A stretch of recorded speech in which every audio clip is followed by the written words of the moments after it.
Yo mga idol, kamusta? Sports Talk PH nga pala.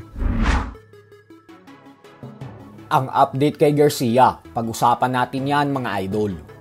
Ngunit bago ang lahat ay huwag kakalimutang mag-subscribe at i-click ang notification bell button for more sports talk. So alam nga po nating lahat na kasado na ang pagbabalik ng current undisputed super bantamweight world champion Japanese monster Naoya Inoue sa Amerika, kung saan sa Mayo 4 ay muli siyang lalaban sa Estados Unidos matapos ang mahigit 4 na taon. Dedepensahan niya ang kanyang titulo sa number 2 WBA super bantamweight contender Ramon Cardenas. Subalit kung atin nga pong matatandaan ay bago lumitaw ang pangalan ni Cardenas na sunod na makakasagupa ni Inoue, ay ang undefeated knockout artist ng Mexico at WBC number 1 mandatory challenger na si Alan Picasso talaga ang dapat nakalaban ni Inoue sa Mayo.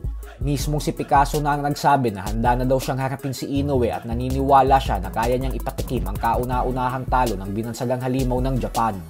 Pero nitong nakalipas na buwan nga lamang po, ay ang sinabi ng kampo ni Inoue ay bigla daw umatras si Picasso sa laban nila, dahilan kung bakit si Cardenas na lamang ang haharapin nila.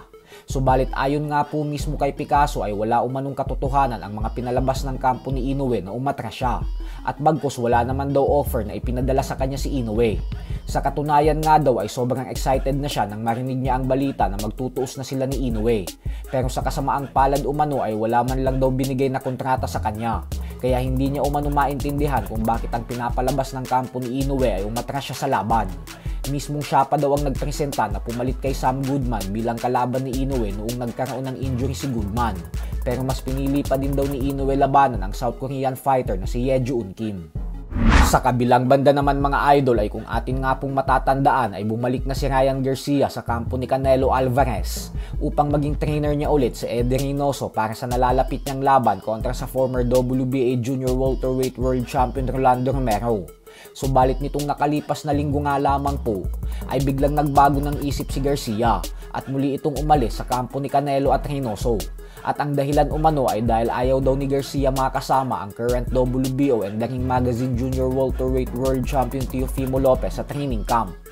Alam naman po kasi nating lahat na kinuha din ni Lopez si Reynoso bilang bago niyang trainer, kaya magkakasabay talaga sila ni Garcia sa sitwasyon na ito, lalo pat sabay silang lalaban sa iisang gabi sa May 2. Pero may punto din naman ang pag-alis ni Garcia, kasi hindi nga naman maganda na nakikita nila ang ensayo ng isa't isa, lalo pat may potensyal din na magtuos silang dalawa ni Teofimo Lopez kung pareho silang mananalo sa kani-kanilang mga laban sa Mayo 2. At dahil po sa pag-alis ni Garcia kay Reynoso at malapit na ang laban niya, kaya naman ang kanyang ama na lamang na si Henry Garcia ang magsisilbing trainer niya pansamantala.